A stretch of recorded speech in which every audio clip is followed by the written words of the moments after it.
सबसे शुरुआत में कॉकरोच जनता पार्टी का बनना, दीपके को इंडिया आना, जंतर मंतर पे प्रोटेस्ट शुरू होना, फिर सोनम वांगचुक को एंट्री मारना और इसके बाद यहाँ से फिर जाना, अब इंटरनेशनल ऑर्गेनाइजेशन का इसमें बहुत ज़्यादा इंटरेस्ट लेना और फिर सोशल मीडिया पे ये जो कंस्पिरेसी थ्योरी चलना शुरू हुआ, जिसमें सबसे ज़्यादा जो मेन पॉइंट बताया गया वो बताया गया FCRA 2026 बिल जो आ रहा है, इसमें ऐसा क्या है जिसके कारण से लोग इस पे चर्चा करना चाह रहे हैं। आखिर ऐसा क्या होने वाला है कि विदेश से जो फंड आने वाला था NGO को आने वाला है और उसमें सरकार ऐसा क्या नियम या बिल में ऐसा क्या प्रावधान करने वाला है जिसके कारण से लोग इसका विरोध कर रहे हैं। इस बात की जानकारी होना हम सभी के लिए बहुत ज़रूरी है कि आखिर FCRA है क्या और ये जो 2026 बिल आ रहा है इसमें ऐसा क्या ला दिया जो बवाल मच रहा है। तो सबसे पहले FCRA समझ लेते हैं, फॉरेन कंट्रीब्यूशन रेगुलेशन एक्ट। ये जो ऐसा बिल आ रहा है जिसमें फॉरेन कंट्रीब्यूशन अपने इंडिया के NGO को जो होगा उसके लिए कुछ प्रावधान जोड़े गए हैं और कुछ नियम टाइट किया गया है, जिसमें मेन है कि अगर कोई NGO है और वो विदेश से पैसा ले रहा है चंदा के रूप में, क्योंकि अपने देश में बहुत सारे NGO है जो चंदा विदेश से पैसा लेते हैं। अब आप कहेंगे यार विदेश से क्यों लेते हैं, तो अपने देश में बहुत सारे ऐसे काम हैं जो पब्लिक के लिए किया जा रहा है, जैसे एजुकेशन के फील्ड में काम करना, हेल्थ के फील्ड में काम करना, है ना, फूड के फील्ड में काम करना। जैसे कि हम लोग सुनते हैं कि विदेश से अपने देश वाले NGO को पैसा देता है और कहता है कि आपके देश में ये गरीबी है, गरीबी हटाने के लिए मतलब शिक्षा का स्तर बहुत कम है, अशिक्षा ज़्यादा है, तो शिक्षा के लेवल बढ़ाने के लिए, और अगर स्वास्थ्य रिलेटेड कोई दिक्कत है उस स्वास्थ्य रिलेटेड कुछ कैंपेन चलाने के लिए मैं आपको चंदा देता हूँ। मन में पहला सवाल आएगा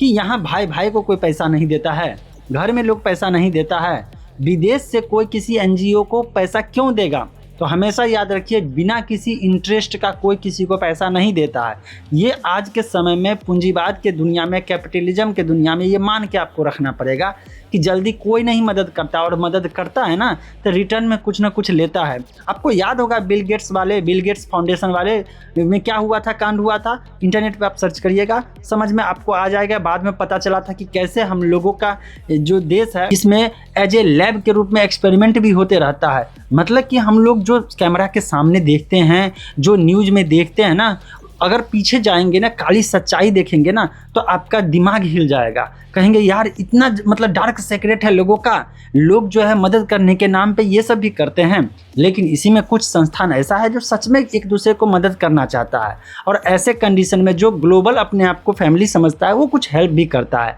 तो हर चीज़ का एक फ़ायदा और एक नुकसान होता ही है। अब ये FCRA है ना, यही असली खेल होना शुरू हुआ। जैसा कि आपको मालूम होगा कि बहुत सारे देश में तख्ता पलट कर दिया गया विदेश से पैसा दे दे करके। तो जो बैड एलिमेंट होते हैं वो इसी कानून का इस्तेमाल करके, एक्सप्लॉइट करके वो पैसा भेजते हैं उस देश के NGO को, और किसी और पर्पस के नाम पे, जैसे शिक्षा के नाम पे भेजा जाएगा, स्वास्थ्य के नाम पे भेजा जाएगा, लेकिन काम किया जाएगा धर्म परिवर्तन का काम किया जाएगा, या एंटी नेशनल एक्टिविटी में भी काम किया जा सकता है। FCRA 2026 बिल में ऐसा नया क्या है, नया वो नंबर 1 पे है, इसने एक डेजिग्नेटेड अथॉरिटी बना दिया जो मॉनिटरिंग करेगा। जितने भी NGO विदेश से पैसा चंदा लेते हैं ना, उनके ऊपर मॉनिटरिंग करेगा, सारा काम वही करेगा। अब सवाल ये आता है कि FCRA बिल का विरोध हो रहा था, इसमें ऐसा कौन कौन सा पॉइंट है। मेन पॉइंट ये है कि इस बिल के तहत एक डेजिग्नेटेड अथॉरिटी बनाया गया है जिसका काम है सारे NGO पे मॉनिटरिंग करना और उसके एक्टिविटी को देखना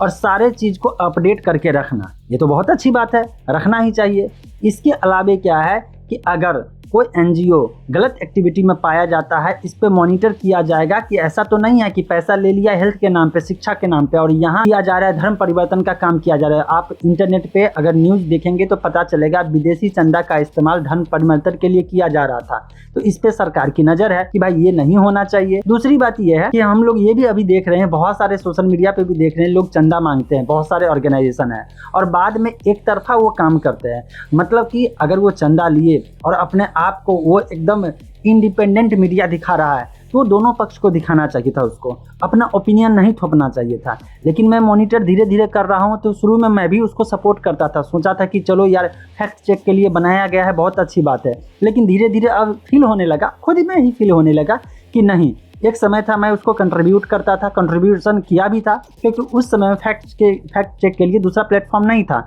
या दूसरा कोई इंस्टीट्यूशन नहीं था, कोई संस्था नहीं बना था। लेकिन बाद में समझ में आया कि ये वन साइडेड दिखाता है, और अगर उस रिलीजन से रिलेटेड अगर कुछ ऐसा एक्टिविटी होता है तो उसको डिफेंड करने की कोशिश करता है, जबकि उसी ऑर्गेनाइजेशन में डिफरेंट रिलीजन के लोग रह रहे हैं। तो अगर एक रिलीजन की कमी बता रहे हैं तो दूसरे रिलीजन की भी कमी अगर बताया जाए तो कोई दिक्कत नहीं होती है। लेकिन ऐसा नहीं होने लगा, कुछ दिक्कतें लगने लगा, तो मैं चंदा वहाँ पे देना बंद कर दिया। तो ये लोग विदेश से भी चंदा लेना शुरू किए, तो विदेशी कंपनियाँ या विदेशी पावर जो होता है, फॉरेन मतलब कि जो पावर अपने आप में होता है, वो इसी रूट का इस्तेमाल करता है कि इस देश में जा करके और अपने अनुसार काम करवा लेंगे या अपने अनुसार कोई मुद्दा उठवा लेंगे। मैं आपको बताता हूँ, अभी ऐसा है, रियलिटी आपको पता होना चाहिए कि अपने देश में भी अभी भी बहुत सारे कॉरपोरेट लोग हैं, वो पैसा देते हैं और संसद भवन में, चाहे लोकसभा हो या जिस स्टेट से है उसका विधानसभा हो, वहाँ पे अपने मन मुताबिक सवाल उठाते हैं, जबकि ये इलीगल है। तो इसी तरह से विदेश से फंड दे करके किसी एनजीओ के थ्रू रूट पास करके और इसके मन मुताबिक कोई आंदोलन भी खड़ा किया जा सकता है। तो अगर ऐसे कंडीशन में देखा जाए तो यहाँ पे ये बताया गया है इस बिल के अनुसार कि अगर किसी एनजीओ का किसी भी तरह का इलीगल एक्टिविटी में पाया गया तो उसका लाइसेंस कैंसिल हो जाएगा। ठीक, लाइसेंस कैंसिल हो गया तो कौन बड़ी बात है, फिर से लाइसेंस के लिए अप्लाई करेगा। लेकिन अगर किसी का लाइसेंस कैंसिल हुआ ना, तो उसका जो बनाया हुआ एसेट्स है विदेशी चंदा से बनाया हुआ, क्योंकि उसके रिपोर्ट में आना चाहिए कि आप जो चंदा लिए हैं उससे क्या क्या काम किए हैं, और उस चंदा का जो पैसा है वो चंदा का पैसा से कोई एसेट भी बनाया है, तो एसेट वो जो अथॉरिटी है उसके पास चला जाएगा, मतलब कि उस एनजीओ के हाथ में अब कुछ नहीं रहेगा। तो इसके लिए एनजीओ वाले हल्ला तो मचाएंगे ही मचाएंगे, क्योंकि इससे पहले सोचते थे कि वो मेरा बगौती प्रॉपर्टी हो गया है, मैं उससे बना लिया हूँ और कुछ भी कर लेंगे। तो अगर वो गलत एक्टिविटी में पाएंगे तो कोर्ट जाएंगे और कोर्ट से भी प्रूफ हो गया कि ये गलत एक्टिविटी में है,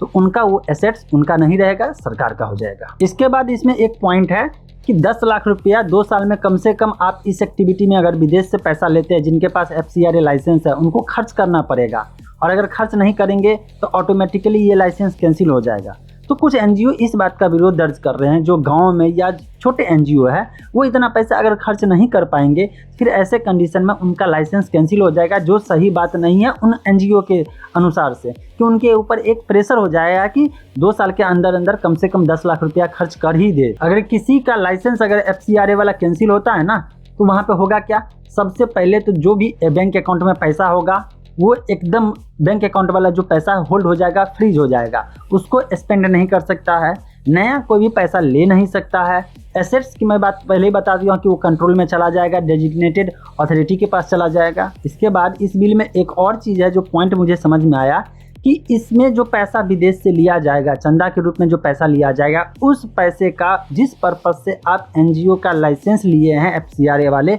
सिर्फ उसी पर्पस में आप खर्च करेंगे, उसमें मैक्सिमम 80% से ऊपर पैसा आपको उसी में खर्च करना पड़ेगा। बाकी अदर एक्टिविटी के लिए नहीं कर सकते, एक्सपेंस के लिए। होता ये था कि लोग पैसा लेते थे, कुछ राणा आयुब वाला मामला याद होगा कि उसने जो है चंदा ले लिया, चंदा लेने के बाद जो है जिस काम के लिए लिया उस काम के लिए वो खर्च ही नहीं किया, वो पर्सनल काम के लिए खर्च, पर्सनल एसेट्स बनाना शुरू कर दिया, खर्च करना शुरू कर दिया। तो इसी तरह का मामला होगा कि जो एनजीओ अगर गलत इंटेंशन के साथ पैसा लेंगे, गलत एक्टिविटी में काम कराएंगे, तो उस पर्पस के लिए जो लिए हैं वो काम ही नहीं करेंगे, कुछ और काम करना शुरू कर देंगे। तो ये भी रूल्स टाइट किया गया। अगर आप सोनम वांगचुक के जो एनजीओ है उसके FCRA लाइसेंस कैंसिलेशन की बात करेंगे तो सितंबर 2025 में उनके एनजीओ का लाइसेंस कैंसिल कर दिया गया था। उनके ऊपर जो अमाउंट है, पैसा है, उसके इरेगुलरिटी का आरोप लगा था, और ये कारण था जिसके कारण से लोग सोशल मीडिया पे मुद्दा उठाने लगे कि सोनम जी आखिर इसमें इसलिए आए, इन्वॉल्व हुए क्योंकि उनके एनजीओ का लाइसेंस भी कैंसिल किया गया था।